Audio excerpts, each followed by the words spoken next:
साथियों नमस्कार। हम हमारे चैनल ज्ञानशाला के माध्यम से आपकी परीक्षा में सहायक होने वाले महत्वपूर्ण प्रश्नों की श्रृंखला ला रहे हैं, जिसमें आज का विषय है भारतीय संविधान और राज्य व्यवस्था, जिसके हम मूल अधिकार खंड को समाहित कर रहे हैं। इसका पहला सवाल है, भारत के संविधान के किस भाग में मौलिक अधिकारों का वर्णन किया गया है? ऑप्शन ए है इसका भाग 2, ऑप्शन बी है भाग 3, ऑप्शन सी है भाग 4 और ऑप्शन डी है भाग 5। तो पहले प्रश्न का सही जवाब है ऑप्शन बी भाग 3। संविधान के भाग 3 में मूल अधिकारों को शामिल किया गया है। क्वेश्चन नंबर 2, मूल संविधान में कितने प्रकार के मूल अधिकारों का वर्णन किया गया था? Option A 4, option B 5, option C 6, option D 7। तो मूल अधिकारों में कुल 7 मौलिक अधिकारों को समाहित किया गया था। इस प्रकार से प्रश्न 2 का जो सही जवाब है ऑप्शन डी 7। 44वें संवैधानिक संशोधन 1978 के द्वारा जो संपत्ति का मौलिक अधिकार था उसको निश्चित कर दिया गया है, और जो कि वर्तमान में अनुच्छेद 300 का के रूप में संविधान का हिस्सा है, जो कि अब एक कानूनी अधिकार है। तो क्वेश्चन 3, संविधान के किस भाग को भारतीय संविधान का मैग्ना कार्टा कहा गया है? ऑप्शन ए प्रस्तावना, ऑप्शन बी नागरिकता, ऑप्शन सी मूल अधिकार अथवा ऑप्शन डी राज्य के नीति निर्देशक तत्व। क्वेश्चन 3 का जो सही जवाब है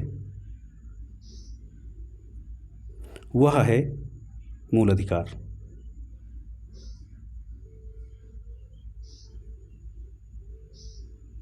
क्वेश्चन 4, मूल अधिकारों के संबंध में कौन सा विकल्प सत्य है? ए, कुछ अधिकार नागरिकों को व विदेशी दोनों को उपलब्ध हैं। ऑप्शन बी, सैन्य शासित क्षेत्रों में क्रियान्वयन से रोक। ऑप्शन सी, यह असीमित नहीं है किंतु वाद्य योग्य है, यानी कि इससे संबंधित मामले को न्यायालय के समक्ष लाया जा सकता है। अथवा ऑप्शन डी, उपरोक्त सभी कथन सत्य हैं। प्रश्न 4 का सही जवाब है ऑप्शन डी, उपरोक्त सभी कथन सत्य हैं।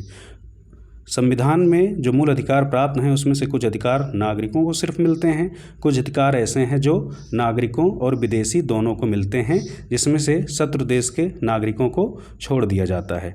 नागरिकों को जो प्राप्त अधिकार हैं उसके कुछ उदाहरण हैं, जैसे धर्म, जाति, वंश आदि के आधार पर विभेद से छूट, और दूसरी चीज़ अवसर की समानता। और कुछ कानून ऐसे भी हैं जो नागरिकों और विदेशी दोनों को प्राप्त होते हैं, जैसे विधि के समक्ष क्षमता और प्रारंभिक शिक्षा। क्वेश्चन 5, निम्नलिखित में से कौन सा विकल्प सही सुमेलित नहीं है? ऑप्शन ए, स्वतंत्रता का अधिकार 19 से 22, ऑप्शन बी, शोषण के विरुद्ध अधिकार 23 से 24, ऑप्शन सी, समता का अधिकार 14 से 18, ऑप्शन डी, संस्कृत व शिक्षा का अधिकार 25 से 28। तो प्रश्न 5 का जो सही जवाब है वो है ऑप्शन डी, संस्कृत व शिक्षा संबंधी अधिकार।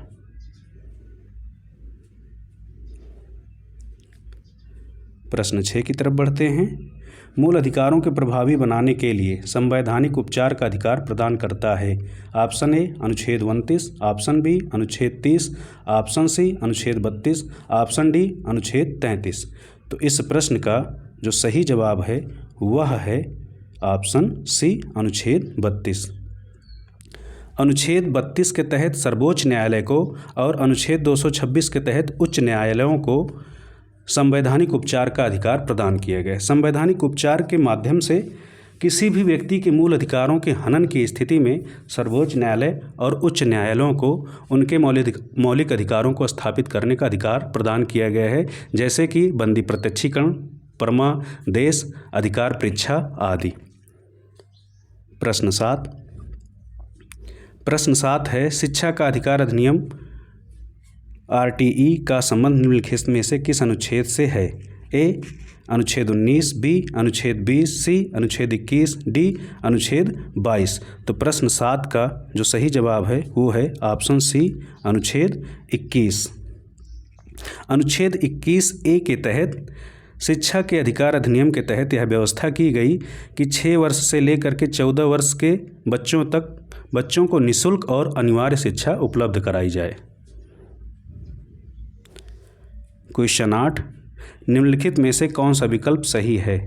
ए. कानून के समक्ष समानता अनुच्छेद 14, बी. उपाधियों का अंत अनुच्छेद 16, सी. अस्पृश्यता का अंत अनुच्छेद 17, डी. अवसर की समानता अनुच्छेद 15। तो क्वेश्चन 8 का जो सही जवाब है वो है ऑप्शन सी, अस्पृश्यता का अंत अनुच्छेद 17। क्वेश्चन नंबर 9, मूल अधिकारों की श्रेणी में विदेश जाने के अधिकार को शामिल किया गया है। ए. मेनका गांधी बनाम भारत संघ, बी. ए.के. गोपालन बनाम मद्रास संघ, सी. केशवानंद भारती बनाम केरल राज्य, अथवा डी. उपरोक्त में से कोई नहीं। क्वेश्चन नंबर 9 का सही जवाब है ऑप्शन ए, मेनका गांधी बनाम भारत संघ। मूल अधिकारों की श्रेणी में यह व्यवस्था की गई कि किसी भी व्यक्ति का विदेश जाने का अधिकार भी मूल अधिकार का एक हिस्सा है, जिसमें इसको विस्तारित करते हुए कुछ और विषयों को समाहित किया गया, जिसमें शामिल था निजता का अधिकार, निःशुल्क कानूनी सहायता प्राप्त करने का अधिकार, सूचना का अधिकार, अवसर का अधिकार तथा धारणीय विकास का अधिकार आदि। इस प्रकार से प्रश्न 9 का सही जवाब ऑप्शन ए है। प्रश्न 10 की तरफ हम बढ़ते हैं। बंदी प्रत्यक्षीकरण रिट को तब जारी नहीं किया जा सकता है जब ए. हिरासत न्यायालय के न्याय क्षेत्र से बाहर हो, बी. हिरासत कानून सम्मत हो, सी. किसी विधानमंडल या न्यायालय की अवमानना के तहत हिरासत हो, अथवा डी. उपरोक्त सभी कथन सही हैं। तो इस प्रश्न का जो सही जवाब है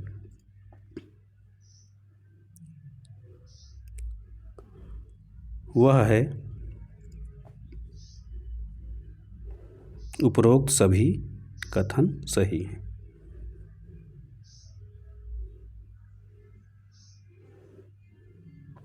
मार्शल लॉ के संबंध में निम्नलिखित कथनों में से कौन सा कथन सही नहीं है? यह मूल अधिकारों पर प्रतिबंध लगाता है, बी. सिर्फ कुछ विशेष क्षेत्रों पर लागू होता है, सी. संविधान में स्पष्ट उल्लेख किया गया है, डी. उपरोक्त सभी कथन सत्य हैं। तो प्रश्न 11 का सही जवाब है ऑप्शन सी, संविधान में इसका स्पष्ट उल्लेख किया गया है।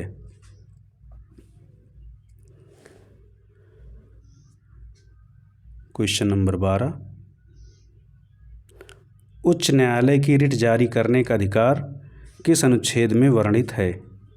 ऑप्शन ए अनुच्छेद 33, ऑप्शन बी अनुच्छेद 226, ऑप्शन सी अनुच्छेद 300 का, ऑप्शन डी अनुच्छेद 32। तो इस प्रश्न का सही जवाब है अनुच्छेद 226, यानी कि रिट जारी करने का अधिकार उच्च न्यायालय को अनुच्छेद 226 के तहत तथा सर्वोच्च न्यायालय को अनुच्छेद 32 के तहत दिया गया है। प्रश्न 13, संपत्ति का अधिकार वर्तमान में है? एक, ऑप्शन ए संवैधानिक अधिकार, ऑप्शन बी मौलिक अधिकार, ऑप्शन सी कानूनी अधिकार, ऑप्शन डी इनमें से कोई नहीं। तो इस प्रश्न का सही जवाब है कानूनी अधिकार। वर्तमान में संपत्ति का अधिकार अनुच्छेद 300 का के तहत एक कानूनी अधिकार है। प्रश्न नंबर 14, मंडल आयोग द्वारा 1980 में पिछड़े वर्ग के कल्याण हेतु कितने प्रतिशत आरक्षण की सिफारिश की गई थी? Option A 25%, option B 33%, option C 27% अथवा ऑप्शन डी 49%। तो प्रश्न 14 का जो सही जवाब है वो है ऑप्शन सी 27%। अंतिम सवाल प्रश्न 15, राष्ट्रीय आपातकाल लागू होने के बावजूद भी निम्नलिखित में से कौन सा अनुच्छेद प्रभावी रहता है? ए अनुच्छेद 20, बी अनुच्छेद 21, सी अनुच्छेद 22 अथवा डी अनुच्छेद 20 व 21 दोनों। इस प्रश्न का सही जवाब है ऑप्शन डी अनुच्छेद 20 व 21 दोनों।